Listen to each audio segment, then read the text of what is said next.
Jego Bandido. Ang kwento. Mula sa mahiwagang burnay. Mula sa mahiwagang burnay.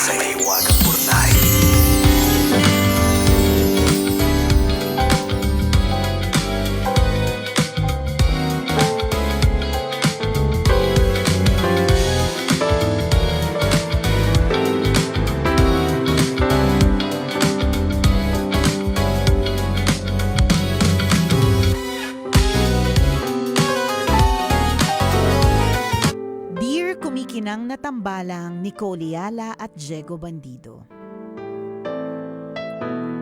Magandang araw po sa inyong dalawa. Ako po si Nero Marcelo at gusto ko pong ibahagi ang isang kwento na last month ko lang tuluyang nakumpirma.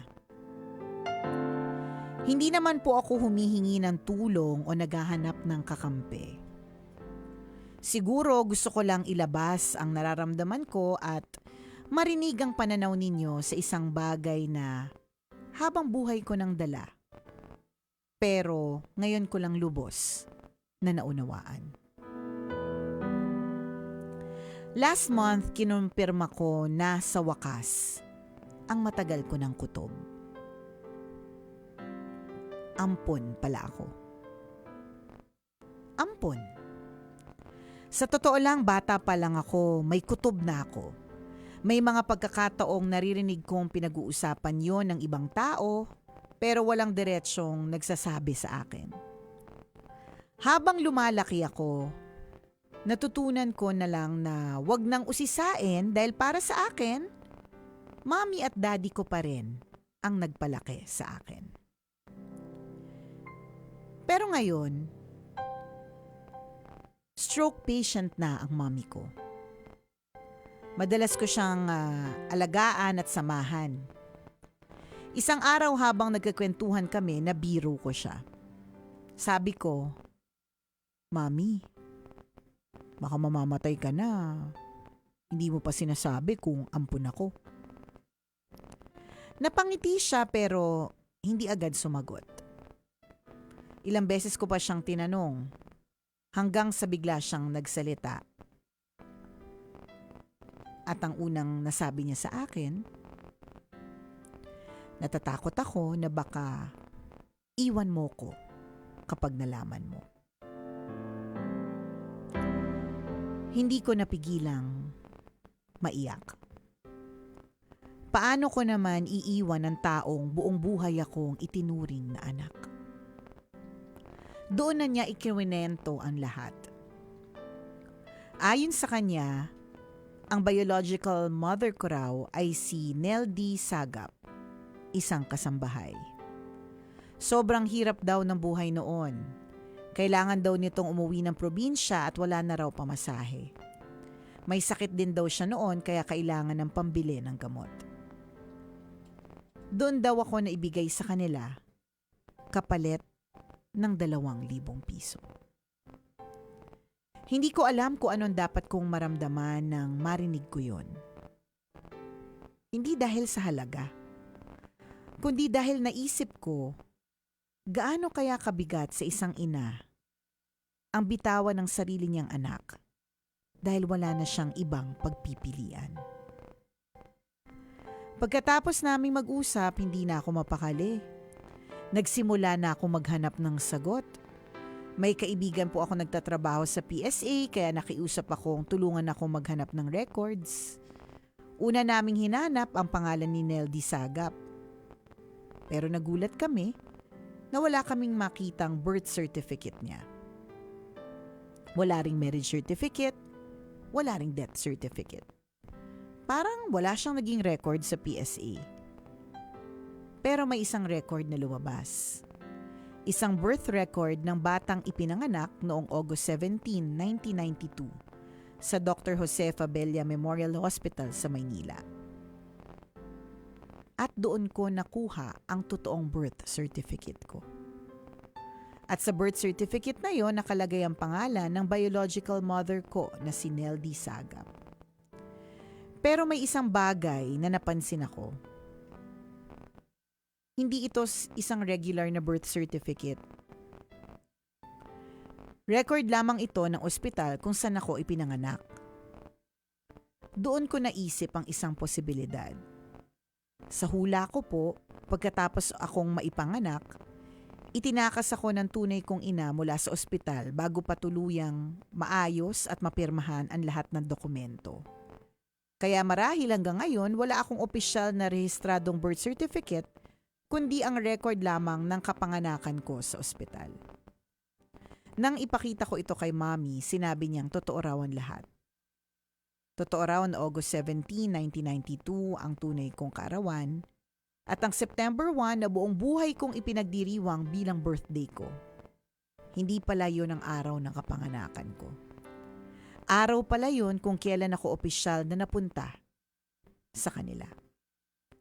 Parang biglang nagbago ang buong pagkatao ko. Habang mas marami akong nalalaman, mas marami na rin akong natutuklasan. Alam pala ng ilan naming kamag-anak, alam pala ng ilan naming mga kapitbahay, alam pala ng mga malalapit na kaibigan ng pamilya. Ako lang pala ang hindi pa lubusang nakakaalam. Pero wala naman ako nararamdamang galit. Hindi ko sila sinisi. Siguro gusto ko lang hintayin na dumating yung tamang panahon.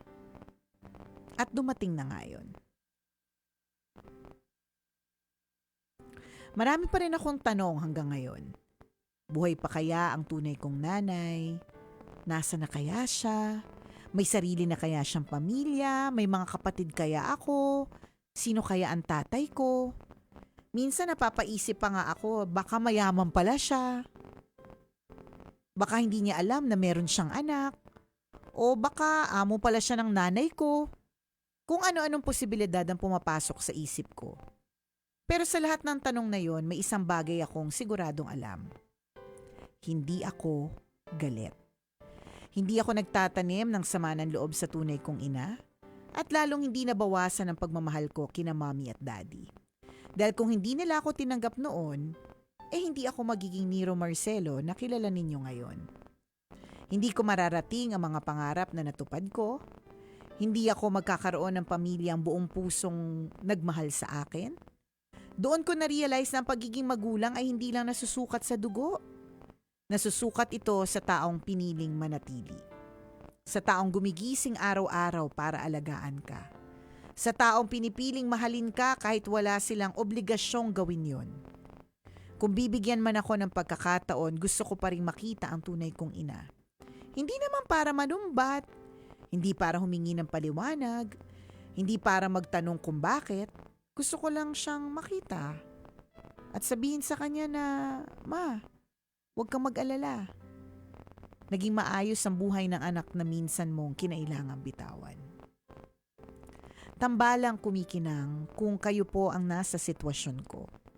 Hahanapin niyo pa rin po ba ang tunay ninyong mga magulang? O sapat na ba ang malaman na may mga taong piniling mahalin kayo kahit hindi kayo nila kadugo? Maraming salamat po sa pagbasa ng aking liham. Lubos na gumagalang, Nero Marcelo.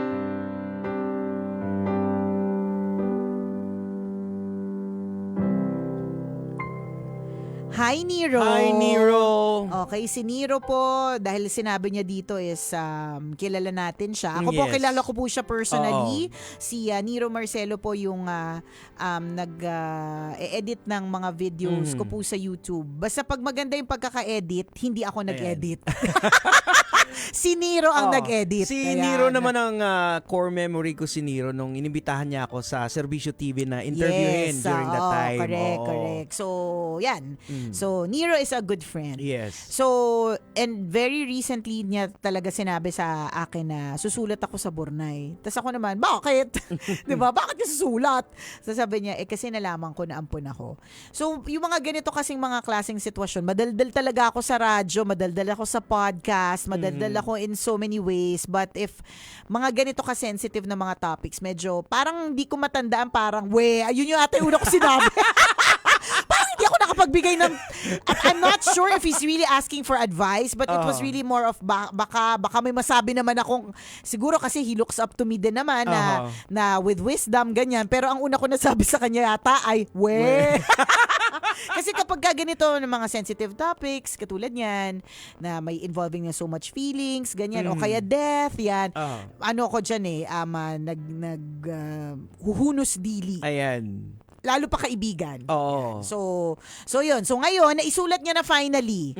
So, una, ang may experience talaga tungkol dito ay si Diego Bandido. Yes. Yan. So, I feel like bago ako, pwede na lang ako magbigay ng supplemental advice or comments, ganyan. Pero ang talagang naka-experience nito firsthand is Diego Bandido. Diego! Dahil Pasok! Yan. Anak mo talaga ako ni Lucio. Correct.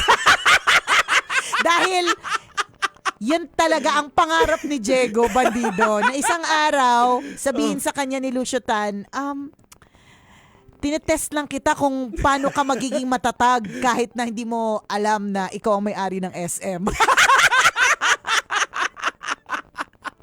Nakakaloka! Well, mga kabisyo, eto di ba, lately nung Father's Day, di ba, kinunan kami ng video, and that was the time na parang ni-reveal ko na hindi kami ang biological na parent ng anak namin. At ako kanina nung pinapakinggan ko yung kwento ni Nero, yung sabi ng nanay niya kung bakit hindi sinabi, yun ang sinasabi din ng asawa ko. Kung bakit hindi nyo sinabi kay Justin na siya ay ampon, ay dahil baka pag sinabi, baka lumayo. Umalis, diba? Syempre, mahal na mahal nyo si Correct. Justin. So parang same din yung nanay ni, yung takot mami ni ng Nero. isang ina. Pero ako, during that time, gustong ko na talagang sabihin. Pero syempre, nire-respeto ko yung asawa ko. Pero ito, Nero, gusto kong sa lahat po na may mga ganitong sitwasyon gusto ko pong panghawakan nyo yung word na ampon o adopted.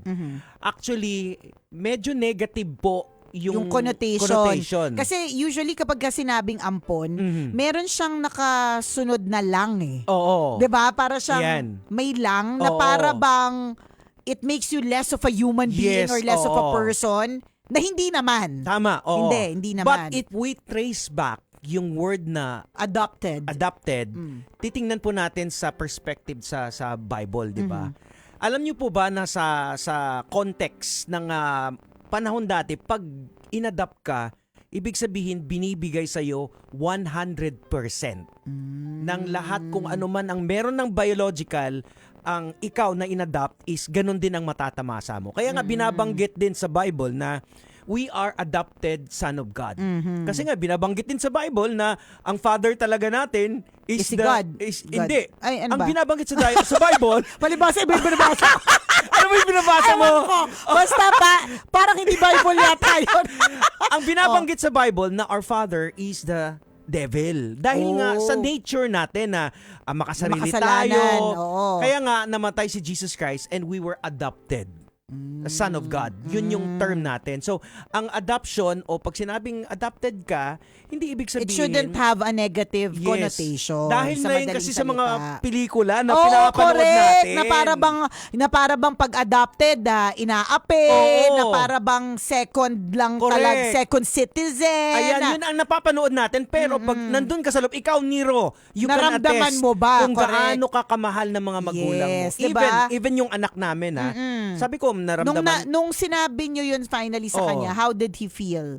Nang syempre, sa edad niya ngayon compare kay Nero, syempre naramdaman na sana hindi niyo na lang sinabi. Yun ang niya.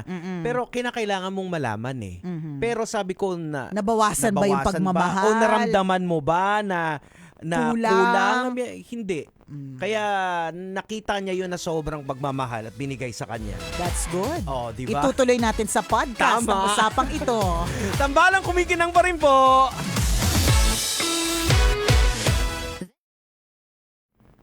So, nung time